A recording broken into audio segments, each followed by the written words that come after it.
If an insurance company told you, after something happens, 32 people must all agree before it might pay, would you still dare say it has protection? NATO's collective defense many times work close to this kind of logic.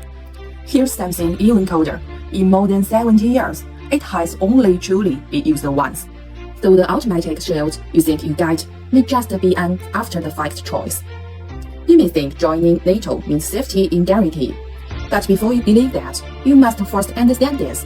The clause is not a shield, will is. For collective defense to take effect, it has to pass at least 3 gates, not all 3 gates as things people can argue about.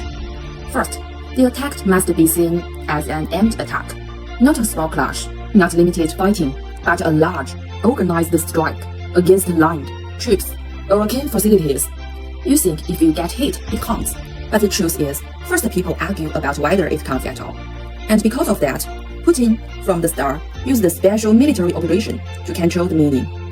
Second, any response must follow the UN Charter.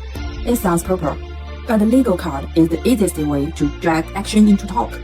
Even if everything fully follows the Charter's rules, Russia has a veto there. Do you really think it would say yes to a legal decision and let others hit itself? Third, NATO must agree inside with 32 member countries.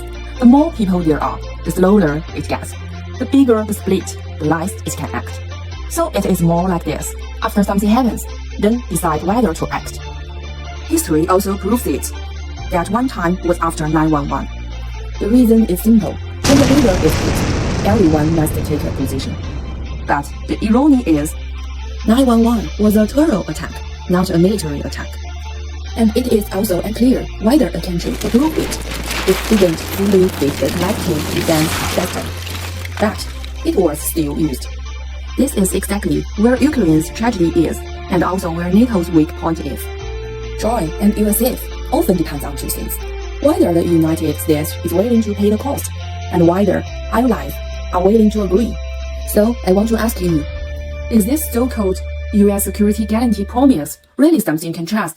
Is that Ukraine's lucky charm, or Zelensky's immunity card?